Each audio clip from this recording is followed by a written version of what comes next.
अंधश्रद्धेच्या नादी लागू नका, बिलकुल घाबरायचं नाही आजपासून. जे तुम्ही गोशाळेवरती आलात ना, जर तुमच्या अंगामध्ये असं जर लिंब वगैरे आले, अमावस्या पौर्णिमेच्या दिवशी स्पष्टपणे टाचणं वगैरे काढून टाकायचं, स्वच्छ धुवायचं आणि बिनधास्तपणे रस करून द्यायचं.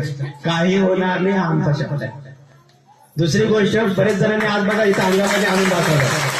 बाबांनो, ह्या गोष्टी आमच्याकडे चालत नाही, कारण देव कधी अंगामध्ये येत नाही आम्हाला माहिती आहे.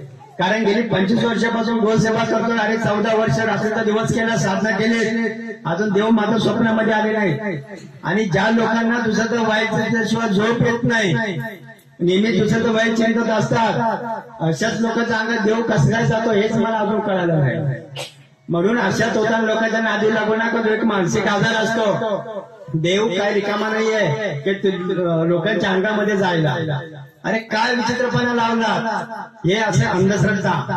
म्हणून हे लक्षात ठेवलं पाहिजे भाविकांनो, जर तुम्हाला देवाला प्रसन्न करायचं असेल तर त्याची फक्त 10 मिनिटं साधना करा. 23 घंटे 50 मिनिटं तुमच्या संसारामध्ये द्या. आम्हाला फक्त 10 मिनिटं द्या, पण एकाग्र द्या.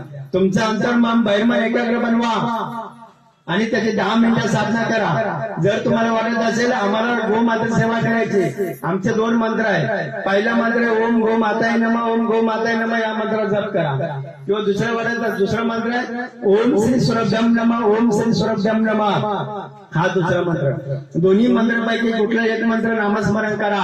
आणि जर तुम्ही एका गाय मातेला प्रसन्न केलं तर 33 कोटी देवांची कृपा होते. 33 कोटी देव तुम्हाला प्रसन्न होईल एका गाय माते सेवेमुळे. तुम्हाला जर व्हिडिओ आवडला असेल तर लाईक करा, शेअर करा आणि चॅनलला सबस्क्राईब करा.